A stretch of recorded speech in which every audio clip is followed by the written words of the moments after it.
The EPL again is proving why they are one of the best league in the world, with them going home with two of the major European trophies, the Conference League and the Europa League, and the third one, which is the Champions League, still being possible. It's still looking like the Champions League can still come, still has a chance of coming to London, right? So my name is Joshua Emmanuel, and you're welcome to the show Pitch Here. And today we'll just be doing an analysis and just doing a run through the major news in football in the past week. All right, so first of all, I would like to say a very big congratulations to Arsenal Football Club. I mean, it's not been easy. Their fans everywhere, they want to choke us. Right, so it's been 22 years since Arsenal last won the English Premier League, and they have won it. They finally won it after 4 years. I think 4 years of becoming second place, and third place, right?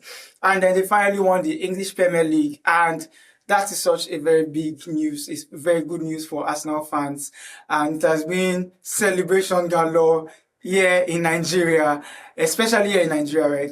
I mean, Rams and everything going down. And then, I keep seeing many things. And now we are finding out today now, many prodigal Arsenal fans are coming out to proudly wear the jersey and the badge of Arsenal Football Club, right? And I mean, we've been saying it, I have been saying it on the show that I think I want Arsenal to win the league this season, right? I don't know, I just feel like they actually do deserve it. They've had a very good run in the past 4 years. I mean, Arteta has done a very good job with the team, and many persons might have their own reservations, their own personal reservations about how it is they won the league, which, I mean, for me personally, I don't think it's far-fetched, right? There are so many reservations. I mean, with 70-something points, winning the league, not scoring much goals and all of those things, right? Goal difference and all of those things, right? I mean, it's still very interesting that they are the only team that did not concede a penalty or get a red card, if I'm not mistaken, right? In the whole of Premier League, and I think in the top 5 major leagues, right? And so that's a beautiful win. Congratulations to Arteta and his team. Congratulations to every Arsenal fan watching this right now. We love you, and then just calm down. Focus on 30th. Because the banter is still on. It is still very much on, right? And then still on the congratulation note, we would like to say very big congratulations to Oliver Glasner and his Crystal Palace team. I mean, for a club that lost some key players coming into the season, I mean, in January and during the summer, they've had a very, very good run. They've had a very, very good...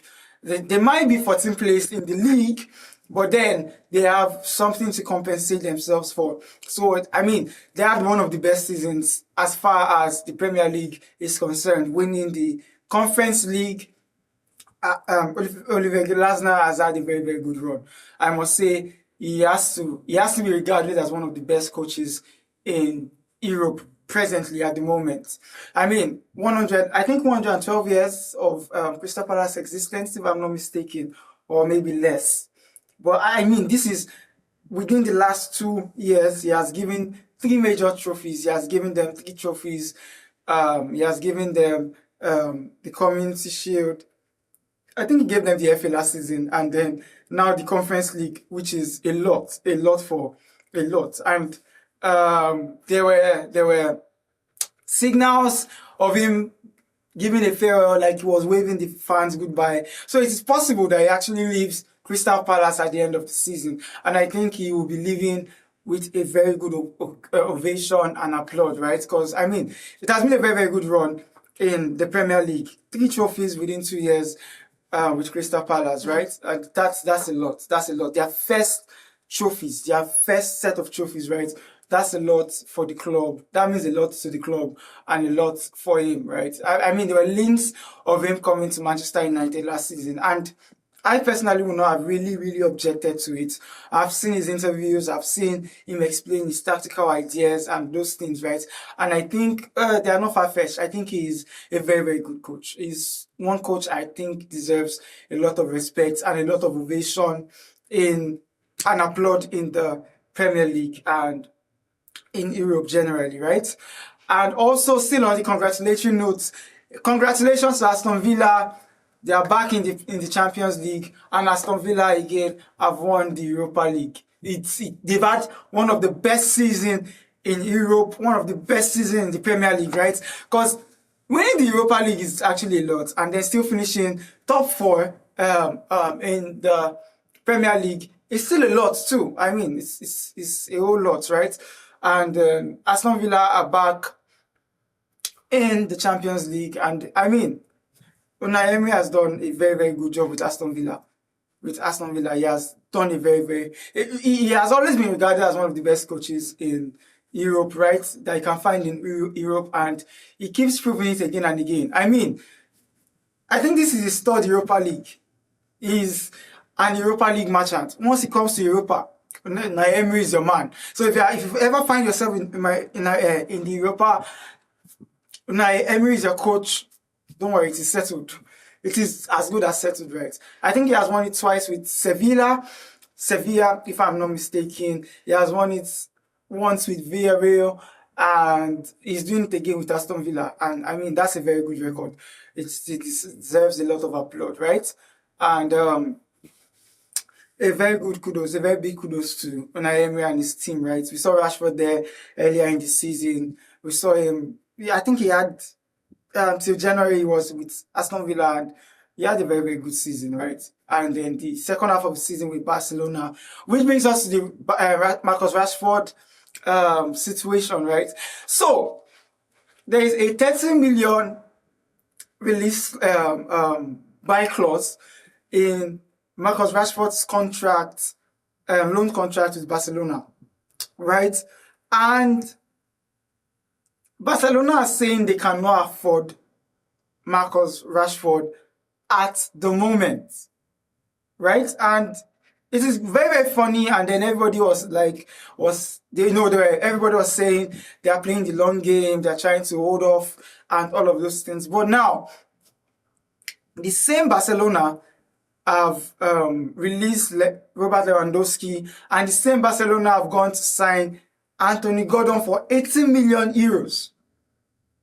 Right? There are still rumors and speculations about how much he might be earning at Barcelona, his annual earning at Barcelona. But I mean, splashing 80 million, and based on the analysis, I mean, spending 30 million for a player like Marcus Rashford, he has played with you for about 4 or 5 months, and then he already knows the club, he loves the club, he wants to come to the club.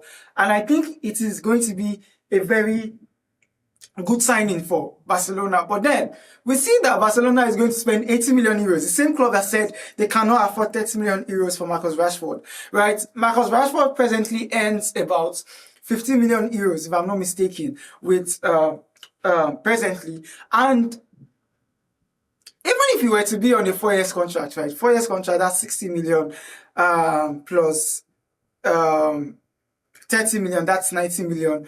And we are seeing 80 million euros for 70 million euros plus, I think, 10 million euros in bonuses and add-ons, right? And let's say Anthony Gordon is going to earn around 10 million euros and the likes for 4 years.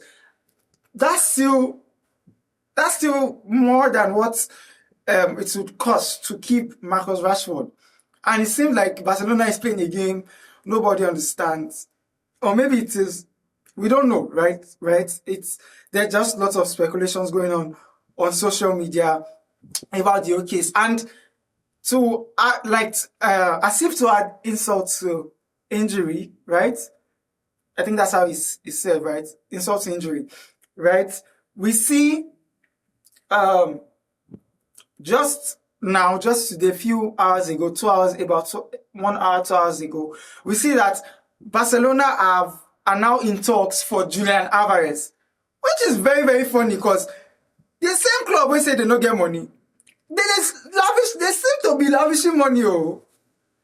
And Julian Alvarez is not going to cost anything less than 100 million euros, right?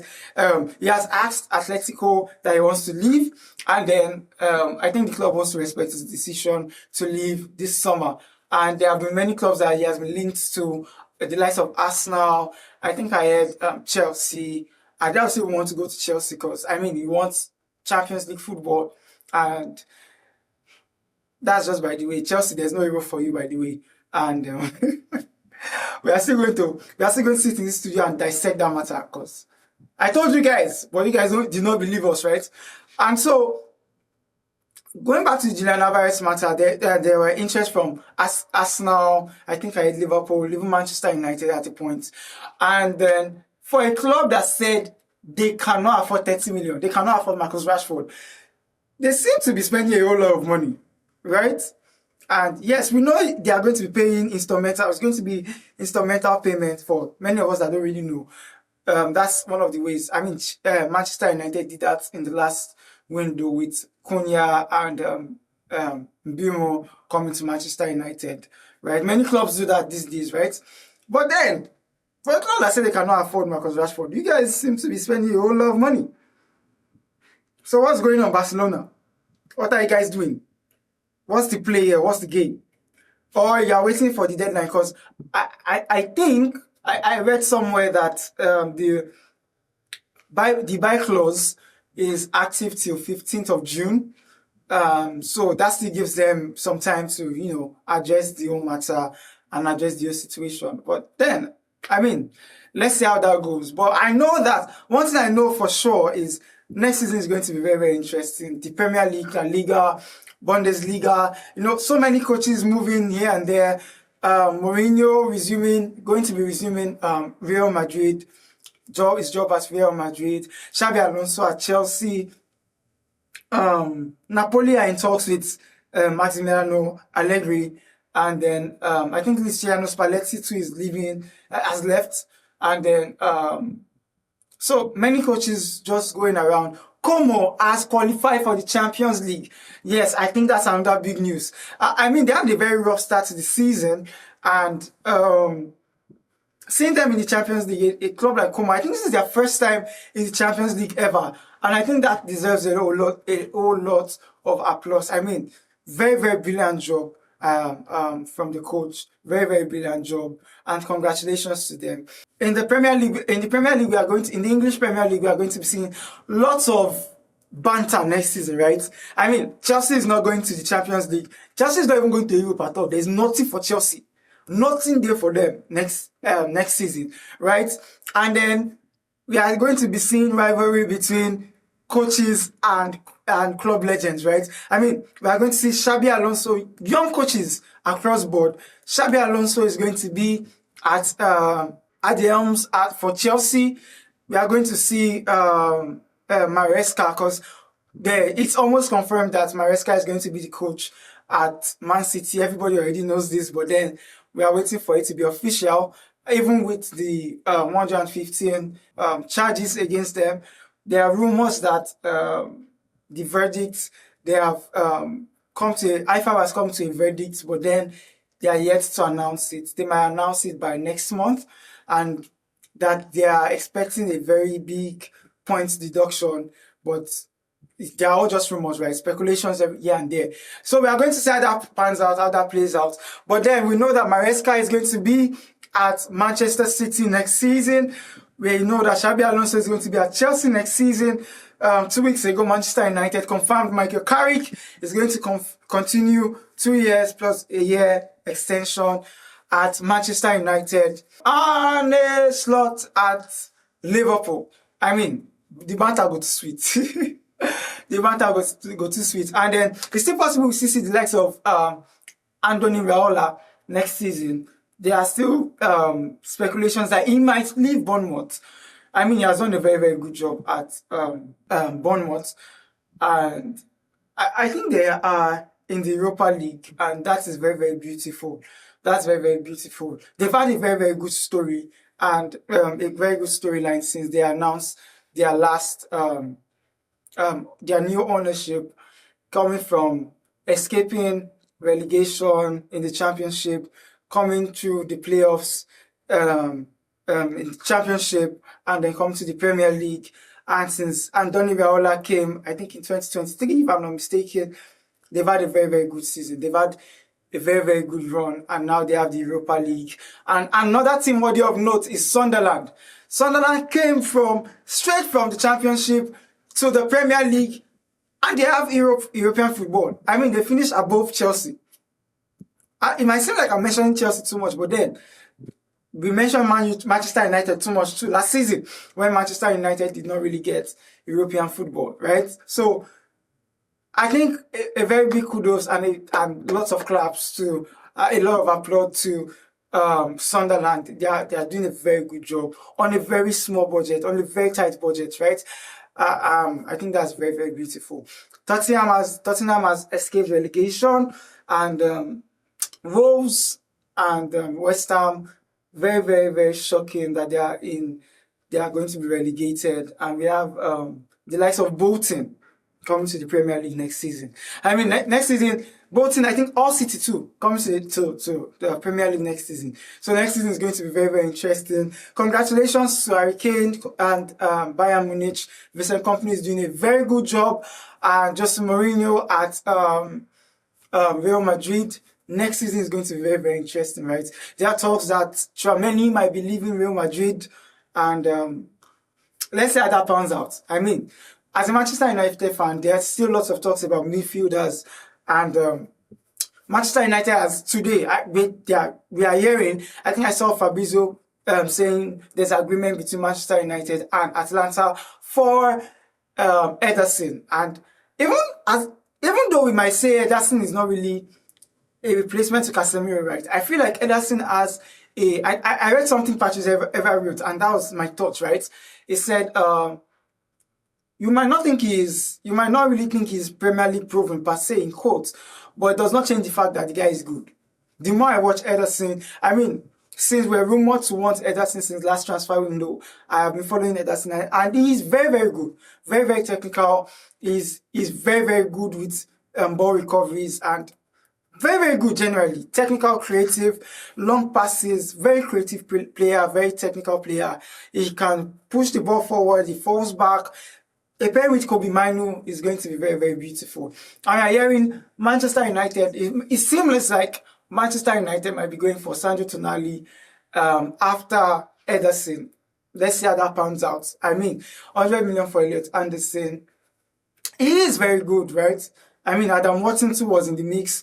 They are very good. Adam Watson, though, is injury prone, which is the question mark I see. And then Elliot Anderson is very, very good. But then, for what we're trying to build, I mean, rather than spending that kind of money, I mean, Sandro Tonali might be going for almost 100 million euros too.